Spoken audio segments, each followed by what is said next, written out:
Dear colleagues in the Philippines, it is an honor to be joining you today, 14th of September, for this global day of action to call for an end to arbitrary killings in the Philippines.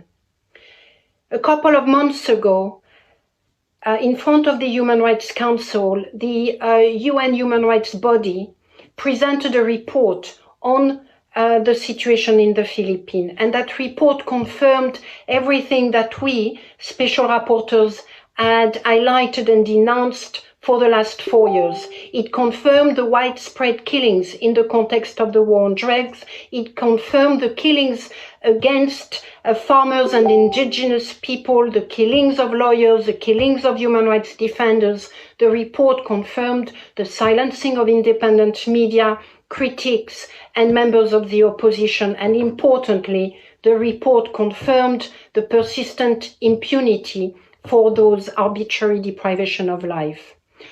Sadly, but not surprisingly, since the report was issued, more killings have taken place, including that of human rights defenders, and they are the painful and saddest reminder that every day that passes by, there are more killings. And that's why the international community must act now. It must act in the context of its preventive mandate, and it must act decisively.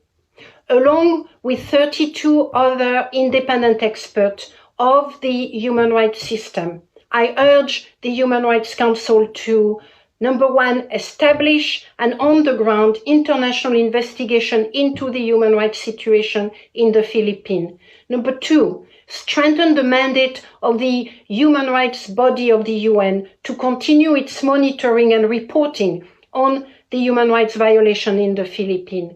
Number three, I call on the International Criminal Court to prioritize the completion of its preliminary examination of the situation in the Philippines. Along with 32 other independent experts of special procedures, I also call on member states to apply sanctions against individual Philippine officials who have committed, who have incited, or who have failed to investigate or prevent human rights violations, including arbitrary killings. The time to act is now.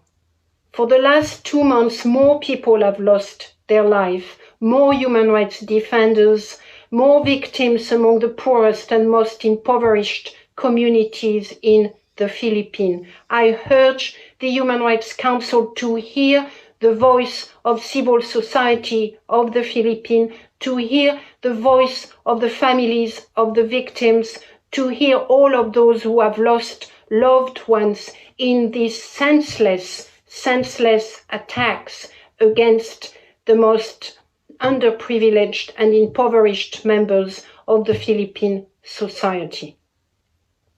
Thank you very much.